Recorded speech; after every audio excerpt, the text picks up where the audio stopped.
ओम श्री परमात्मने नमः। ओम नमो भगवते वासुदेवाय। आज श्रीमद् भागवत महापुराण पंचम स्कंद के अध्याय 21 और 22 की कथा में हम आज सुनेंगे सूर्य के रथ और उसकी गति का वर्णन तथा भिन्न भिन्न ग्रहों की स्थिति और उनकी गति का वर्णन। ओम श्री कृष्णाय नमो नमः। श्री शुकदेव जी इस कथा को सुनाते हुए राजा परीक्षित से कहते हैं कि हे राजन, परिमाण और लक्षणों के सहित इस भूमंडल का कुल इतना ही विस्तार है, सो हमने तुम्हें बता दिया है। इसी के अनुसार विद्वान लोग भूलोक का भी परिमाण बताते हैं। जिस प्रकार चना मटर आदि के दो दालों में से एक का स्वरूप जान लेने से दूसरे का भी जाना जा सकता है, ठीक उसी प्रकार भूलोक के परिमाण से ही धूलोक का भी परिमाण जान लेना चाहिए। इन दोनों के बीच में अंतरिक्ष लोक है। यह इन दोनों का संधि स्थान है। इसके मध्य भाग में स्थित ग्रह और नक्षत्रों के अधिपति भगवान सूर्य अपने ताप और प्रकाश से तीनों लोकों को तपाते और प्रकाशित करते रहते हैं। वे उत्तरायण, दक्षिणायन और विषुवत नाम वाली क्रमशः मंद, शीघ्र और समान गतियों से चलते हुए समय के अनुसार मकर आदि राशियों में ऊंचे नीचे और समान स्थानों में जाकर दिन रात को बड़ा या फिर छोटा अथवा एक समान करते हैं। जब सूर्य भगवान मेष या तुला राशि पर आते हैं तब दिन रात समान हो जाते हैं। जब वृष आदि 5 राशियों में वे चलते हैं तब प्रतिमास रात्रियों में एक एक घड़ी कम होती जाती है और उसी हिसाब से दिन बढ़ते जाते हैं। जब वृश्चिक आदि 5 राशियों में वे चलते हैं तब दिन और रात्रि में इसके विपरीत परिवर्तन होता है।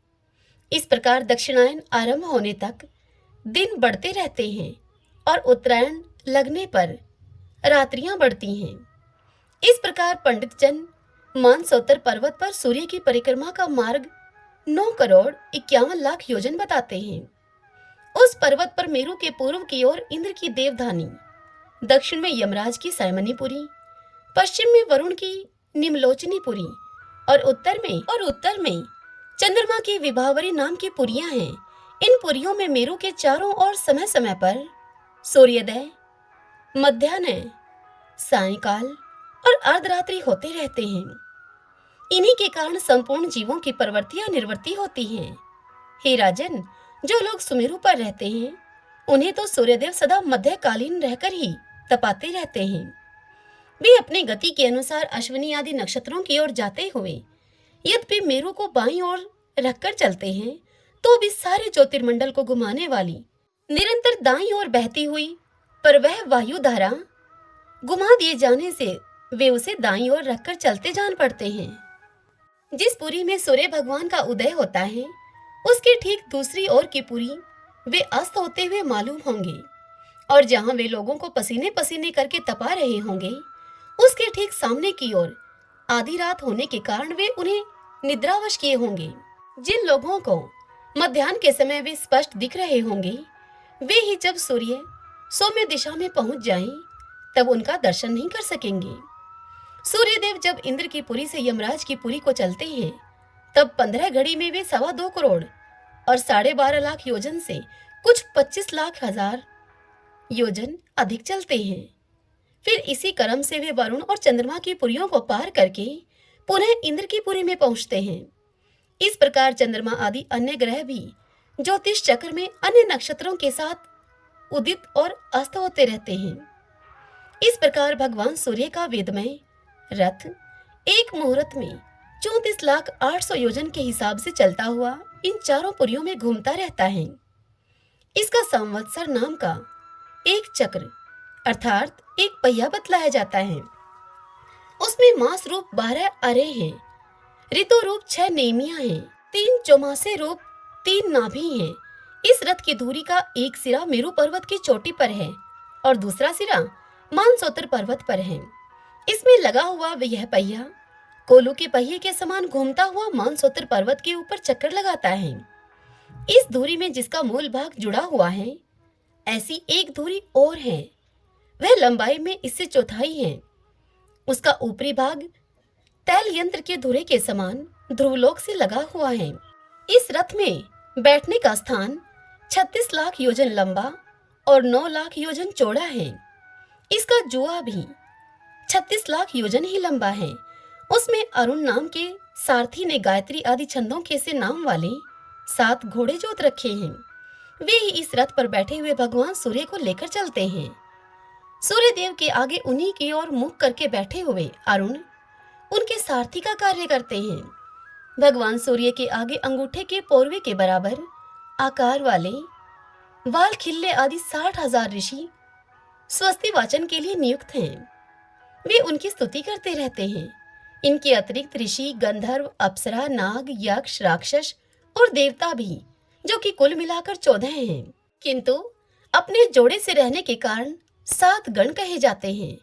प्रत्येक मास में भिन्न भिन्न नाम वाले होकर अपने भिन्न भिन्न कर्मों से प्रत्येक मास में भिन्न भिन्न नाम धारण करने वाले आत्म स्वरूप भगवान सूर्य की 2-2 मिलकर उपासना करते हैं। वे इस प्रकार भगवान सूर्य भूमंडल के 9 करोड़ 51 लाख योजन लंबे घेरे में से प्रत्येक क्षण में 2002 योजन की दूरी पार कर लेते हैं।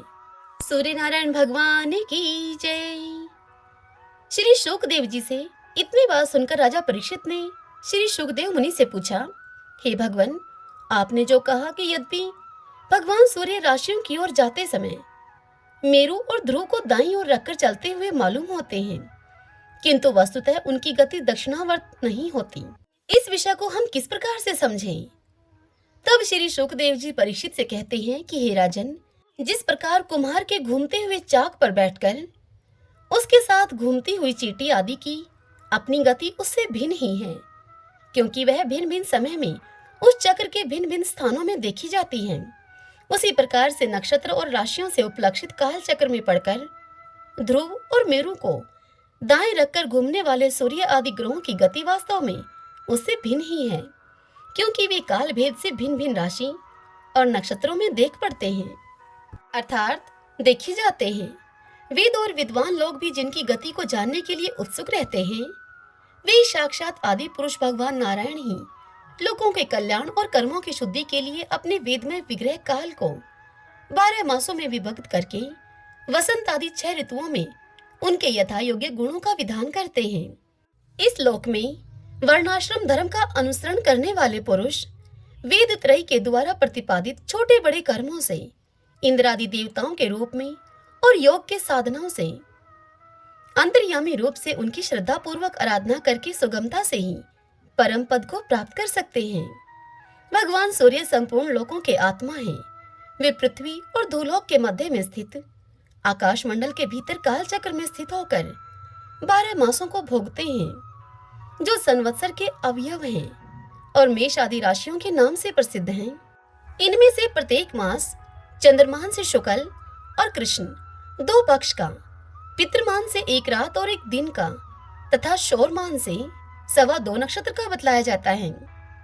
जितने काल में सूर्यदेव इस संवत्सर का 6ठा भाग भोगते हैं, उसका वह अवयव ऋतु कहा जाता है।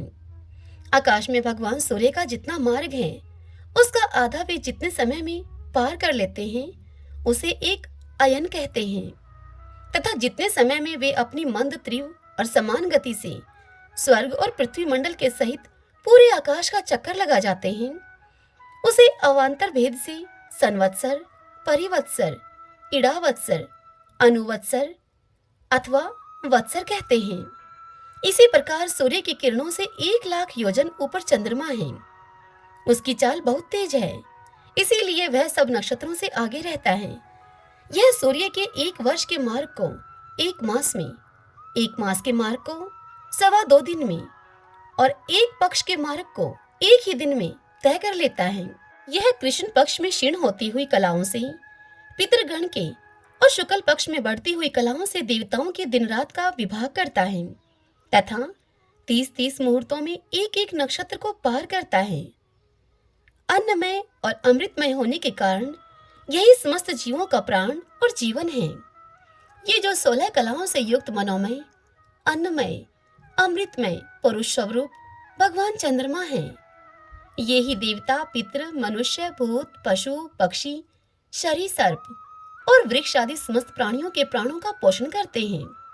इसीलिए इन्हें सर्वमय कहते हैं। चंद्रमा से 3 लाख योजन ऊपर अभिजीत के सहित 28 नक्षत्र हैं। भगवान ने इन्हें कालचक्र में नियुक्त कर रखा है, इसलिए ये मेरू को दाईं ओर रखकर घूमते रहते हैं।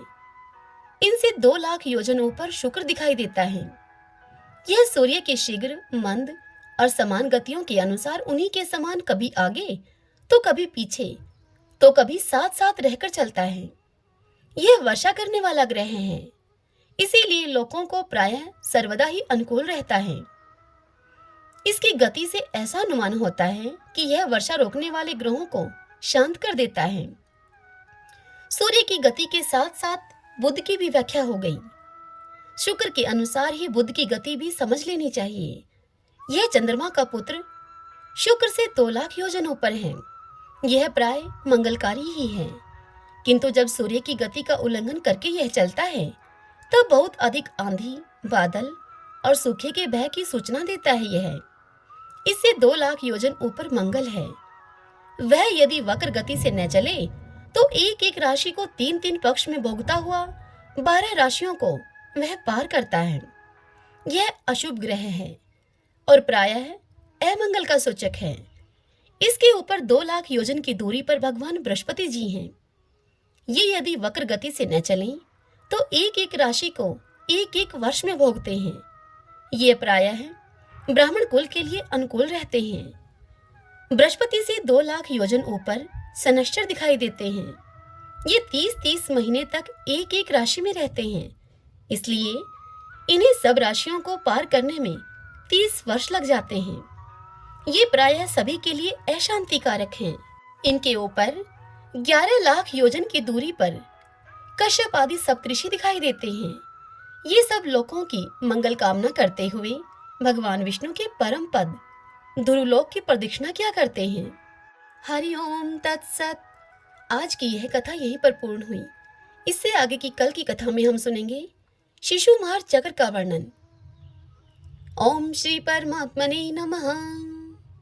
आज की यह कथा आपको कैसी लगी? यदि पसंद आई हो तो वीडियो को लाइक करें, कमेंट बॉक्स में ओम नमो भगवते वासुदेवाय लिखें। और इसी के साथ यदि आप मुझे पहली बार सुन रहे हैं तो आप हमारे इस चैनल श्री कृष्ण दीवानी को सब्सक्राइब कर लीजिए। बेल आइकन के बटन को भी प्रेस कर लीजिएगा ताकि आपको आने वाले नए वीडियोस की सभी जानकारी, सभी नोटिफिकेशन सबसे पहले मिल सके। हरे कृष्णा।